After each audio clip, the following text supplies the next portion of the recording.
Okay, picture this. What if you won the lottery, but you didn't tell a single soul? And what if, just as one final test, you asked your family, the same people you've been propping up your entire life, for a tiny little loan, just to see what they'd do? Well, let's get into the story of Amani Carter, a woman who set a trap for her own family that would change every single one of their lives forever. So it all kicks off with this number right here, $45,400,000. That is the exact amount that just hit Amani's brand new, very private bank account. She just won an $88 million lottery jackpot. But as far as her family knows, she's still just good old Amani, the broke but reliable sister they can always hit up for cash. And that's really the heart of this whole thing. Amani decides to keep this life-changing win completely secret. Why? Because she wants to run one last experiment.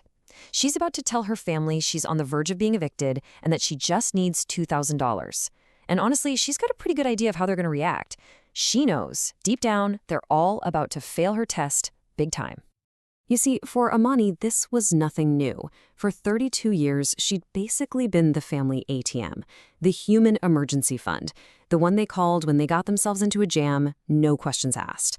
I mean, this goes way back. When she turned 18, her own mother took her entire $5,000 college fund, money she had saved up from bagging groceries, to fund her brother Jamal's ridiculous idea for a record label. And guess what?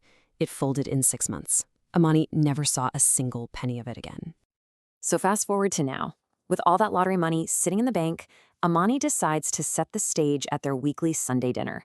But this isn't just a test anymore. For her, it's a final judgment. She's going to play the part of the desperate, broke sister one last time just to see who her family really is when the chips are down. So she takes a deep breath, clears her throat, and tells them she's about to be kicked out of her apartment. All she needs is $2,000 to keep a roof over her head. She's a good actress, too. She makes her hands tremble a little. She looks down at the floor. She plays the part perfectly. So what do you think they do? Do they rally around the one person who has always been there for them? Ha! Not even close. Her brother Jamal just laughs. Right in her face. He actually scoffs at the amount, tells her she needs to stop being so irresponsible with her money, and then, get this, has the nerve to say he has new priorities now that his wife, Ashley, is pregnant. This is coming from the guy she has been bailing out his entire adult life. The nerve. And if you think that was bad, her mother's response? Even colder. She straight up accuses Amani of being dramatic, of ruining a perfectly good Sunday dinner. She tells her to go handle her own business because she has to worry about Jamal, the one who's really starting a family. I mean, wow, not an ounce of sympathy. The hypocrisy here is just staggering. I mean, just think about it. She had just paid Jamal's $486 car insurance bill. She'd emptied her own savings to pay off the $1,500 TV he maxed out on their mom's credit card, the very same TV they were all watching the game on at that moment. And when she called him out on it, he just said, "That's your job as the sister." She'd housed her cousin Tasha rent-free for 6 months. She literally saved her Uncle Kevin's life by rushing him to the hospital during a heart attack.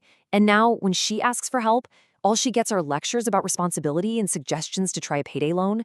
Unbelievable. So at this point, she's desperate. Not really for money, but just for a kind face, you know? So Amani drives to the one person she thinks might actually get it. Not a blood relative, but her late grandmother's best friend, Ms. Evelyn. A sweet, 68-year-old woman living on Social Security and whatever she makes from her church bake sales. Amani tells her the same fake eviction story, and Ms. Evelyn doesn't even blink. She just walks into her bedroom and comes back out with a crumpled white envelope. It doesn't have the $2,000 Amani asked for. It has $650. Every single penny Ms. Evelyn had in the world. The money she'd saved up for her own rent, which was due in a few days. Amani is just horrified, right?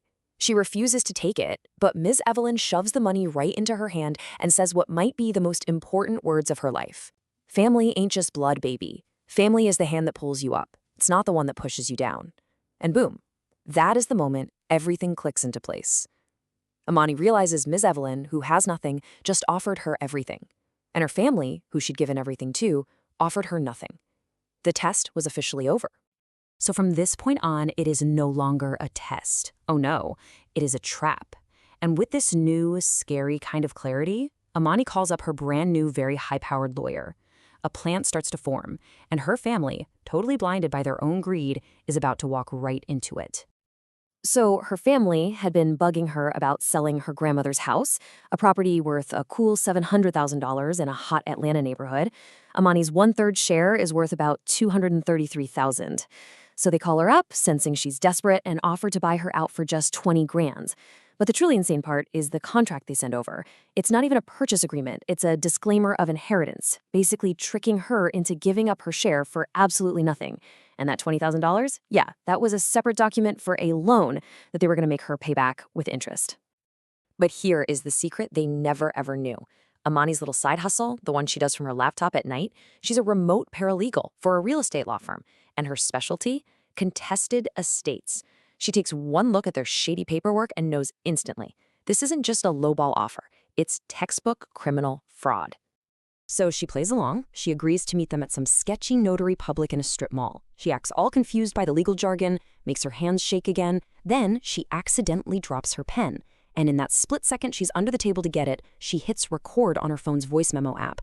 She comes back up, plays the fool one last time, and gets her sister-in-law Ashley on tape, plain as day, confirming the entire fraudulent deal. The next meeting, however, is not in a strip mall. Oh no.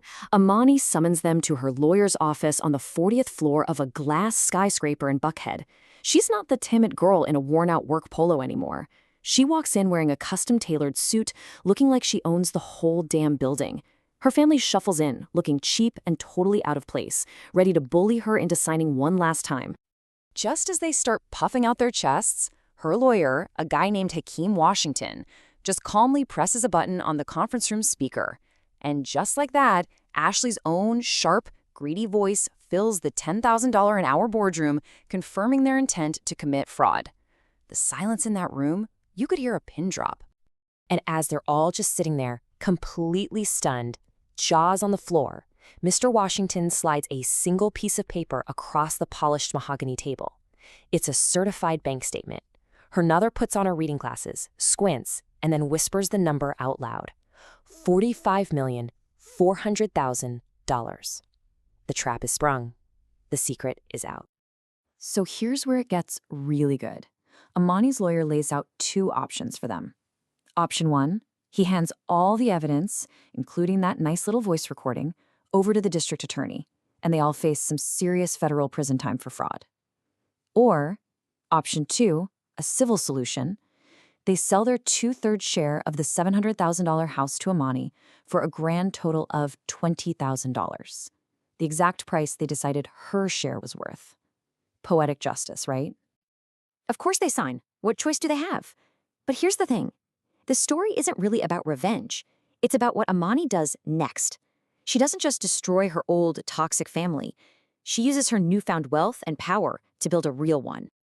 Her very first move is for the one person who actually showed up for her. She buys Ms. Evelyn's entire apartment building, gives her the penthouse suite, rent-free for life, and makes her the property manager. But she doesn't stop there. She starts the Carter Alpha Foundation with a $5 million endowment to fund Black women-owned startups. And her grandmother's house, the one her family tried to steal from her, she turns it into a shelter and a training center for young, abandoned women of color. Ms. Evelyn once told Amani this beautiful thing. She said, "You ain't glitter. You're the diamond. Don't you ever forget that." It was her way of reminding Amani of her real worth when her own family was trying to make her feel worthless. And now, Amani is taking that lesson and giving it to other women, helping them see the diamond inside themselves too. Her mother sends her one last pathetic text message. It says, "You'll be lonely, all that money and you have no family." But the words just have no sting anymore. Amani looks around at the new family she's building, a family built on real loyalty, real support, and real love. And she just deletes the message and smiles.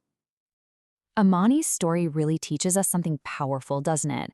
That family isn't always about the blood you share. It's about the people who show up for you. And maybe the most freeing thing you can do is to stop looking for love from people who will never give it, and instead, go out and build the family you actually deserve. It really makes you think.